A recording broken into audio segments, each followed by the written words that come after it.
నమస్తే అండి. నేను మీ భవానీ కుసుమని. నేను బాగున్నాను. మీరు బాగున్నారనుకుంటున్నాను. అందరం బాగుండాలని ఆ భగవంతుడిని వేడుకుంటూ, ఈరోజు ఆరోగ్యానికి సంబంధించిన ఒక విషయం చెప్దాం అనుకుంటున్నాను. అదే తాయెత్తు. తాయెత్తు అంటే పిల్లలకి మెడలో, మొలలో కడతాం కదండీ! ఇవాల్టి రోజుల్లో కొ ఎక్కడో చూస్తున్నాం మనం. కానీ పూర్వకాలంలో అంటే కొన్ని దశాబ్దాలకు ముందు తమిళనాడులో వచ్చిన మాట తాయెత్తు అనే పదం. అంటే తాయి అంటే తల్లి, అత్తు అంటే కట్ కట్ చేయడం అంటే ఖండించడం. ఆ తల్లి గర్భంలో నుంచి బిడ్డ బయటకు వచ్చినప్పుడు ఆ పేగుని కట్ చేస్తారు కదా! ఆ పేగుని కట్ చేసినప్పుడు వచ్చే బ్లడ్ ఉంటుంది కదా! దాన్ని ఆహ్, ఉమ్లికాట్ అంటారు. ఆ ఉమ్లికాడ్‌ని ఒక గొట్టం లాంటి దాంట్లో అంటే ఒక ట్యూబ్ లాంటి దాంట్లో సేవ్ చేస్తారు ఈ మంత్రసానులు. అప్పుడు రోజుల్లో హాస్పిటల్సు, డాక్టర్లు వీళ్ళు లేనప్పుడు మంత్రసానులే కాన్పులు చేసేవాళ్ళు కదా ఇంటి దగ్గరకొచ్చి. అప్పుడు వాళ్ళు కొన్ని పసరు మందులు అవి వాడి అందులో ఆ బ్లడ్‌లో అంటే అది నిల్వ ఉండేటట్టుగా ఆ ట్యూబ్‌లో పెట్టేసి అంటే ఆ గొట్టంలో పెట్టి దాన్ని తాయెత్తుగా చేసేవాళ్ళు.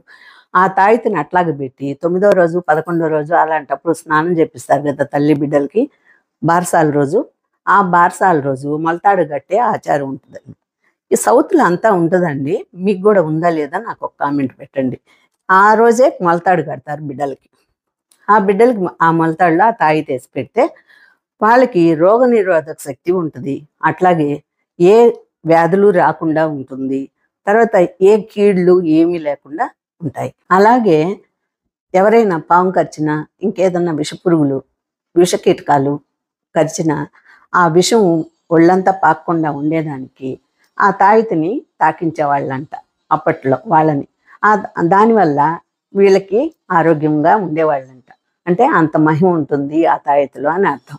ఇప్పుడు సెలబ్రిటీలు గూడా వేసుకుంటున్నారు. కానీ దాంట్లో అయితే ఈ బ్లడ్ గాదండి.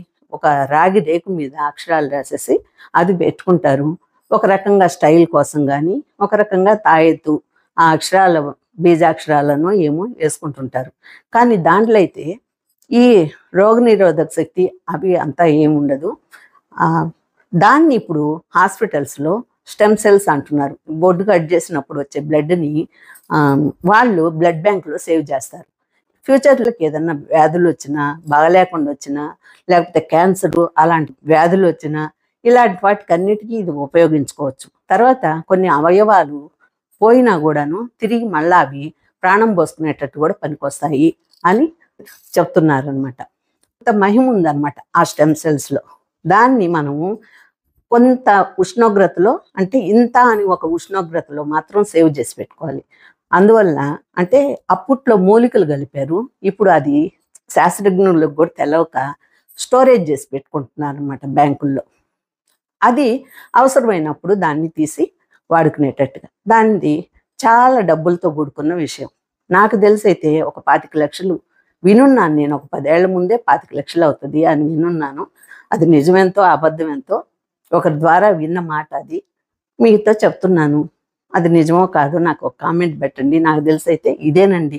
దాంట్లో ఉండే మహిమ, తాయెత్తులో ఉండే మహిమ, తాయెత్తు మహిమ అంటారు గదా! ఆ మహిమ అదేనండి. ఆ బ్లడ్డే తల్లి బ్లడ్డే. ఇట్లాగే చిన్న చిన్న చిట్కా వైద్యాలు ఎన్నో ఉన్నాయండి మన పూర్వీకులు కనుక్కున్నయి. దాంట్లో ఇంకా కొన్ని నాకు తెలిసిన వరకు మీకు వీడియో రూపంలో ఇస్తుంటాను. మళ్ళా ఒక వీడియోతో మీ ముందుకొస్తాను.